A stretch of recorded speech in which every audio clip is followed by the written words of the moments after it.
So here's another story. This one also involves fishing.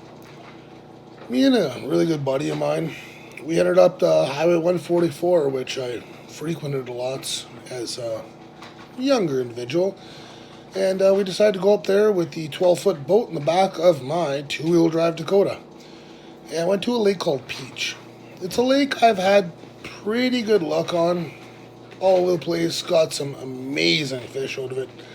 We decided to head up there just on a whim. And of course, I don't check the weather forecast. Never do.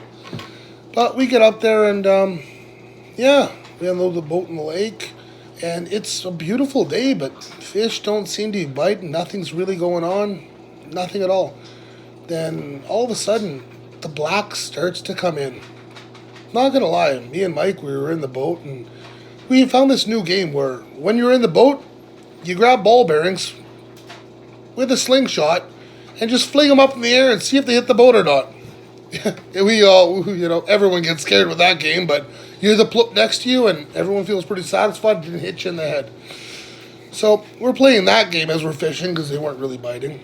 But as soon as it started to get a little darker, we started to get some bites. I think we got 5 fish in probably about 20 minutes. And keep in mind, we had a 12-foot boat with a 2 horsepower engine, and we're probably about a kilometer and a half down the lake. And then it all of a sudden just starts pouring. It's coming down really, really hard, and it turned black. And I wasn't able to even look up because the rain was coming down so hard to see my way back to shore. So I'm doing the best to cup my hands over my eyes to see where the hell I have to get back to get to the boat launch. Anyways, after enough of that and we're completely drenched, we get to the shoreline. We try to load the boat up. Again, 2-wheel drive Dodge Dakota pickup truck, 1995. No way I can back down right to the water, so we have to drag the boat up. Boat's already filled up with water. All the fish are in it. We're having a hard time. We get it in there, cram the boat in, tie it up the best we can, and start heading out. We make it about 15 feet and the wipers stop working in the middle of this torrential downpour. It's coming down that you wouldn't even believe. And the wipers stop working. I'm like, well, too bad because I got to get the hell out of here. This sucks. So I decide, in my incredible wisdom, to grab the wipers and just pull them down because they stopped right in the middle of the windshield. So I decided to just pull them down and snap the mechanism inside.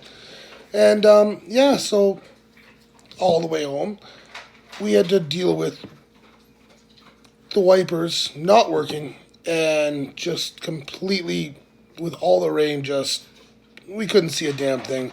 High beams on, low beams playing, and just trying to make this work, and it wasn't happening. But we finally get back. It stopped raining by that time. By the time we got back to town, it was kind of nice. We realized we don't have any fish. We didn't realize where they lost them. I had a set of prescription sunglasses that we also didn't have, and I'm just happy to be over the rain now.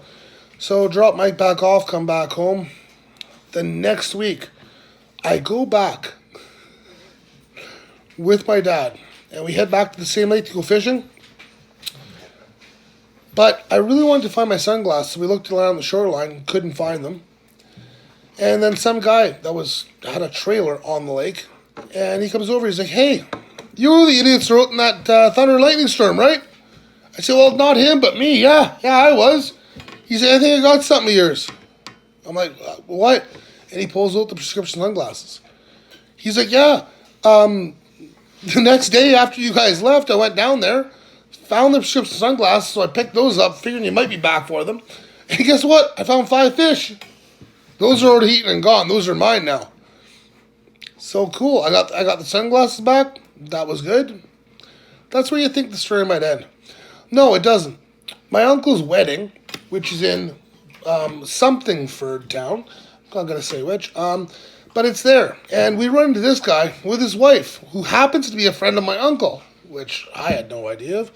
And he's all drunk and talking about this. He's like, that whole situation. He said, I was out with the binoculars watching the whole time you were out there, thinking you were looking at my wheat fields.